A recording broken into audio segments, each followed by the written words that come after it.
Assalomu alaykum, sizlar bilan muhim kanal. Toshkentda o'qituvchi 10 yashar o'quvchisiga shahvoniy shilqimlik qildi. Kanalimizga obuna bo'ling va bitta like tugmachasini bosib qo'ying. Toshkent shahrida 10 yoshli o'quvchi qizga shahvoniy shilqimlik qilgan o'qituvchiga nisbatan ma'muriy qamoq jazosi tayinlandi.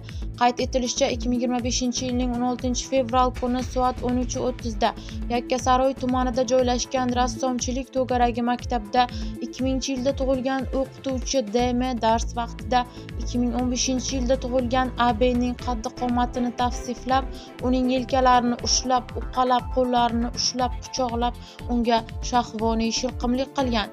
Kecha 3-mart kuni Jinoiy ishlar bo'yicha Yakkasaroy tuman sudida yuqoridagi ish ko'rib chiqildi. Sud majlisida muallim aybiga to'liq iqrorlik bildirdi. Sud tomonidan D.M. ma'muriy javobgarlik to'g'risidagi kodeksning 41-moddasi shahvoniy shilqimlik qilish 1-qismida nazarda tutilgan huquqbuzarlikni sodir qilgan deb topilib, unga nisbatan 5 sutka ma'muriy qamoq jazosi tayinlandi. Eslatib o'tamiz, avvalroq Toshkent shahrining Olmazor tumanida 17 yoshli qizni mehmonxonaga olib borib, shahvoniy harakatlar sodir etgan va qizga yengil tan jarohati yetkazgan erkak qamalgan edi.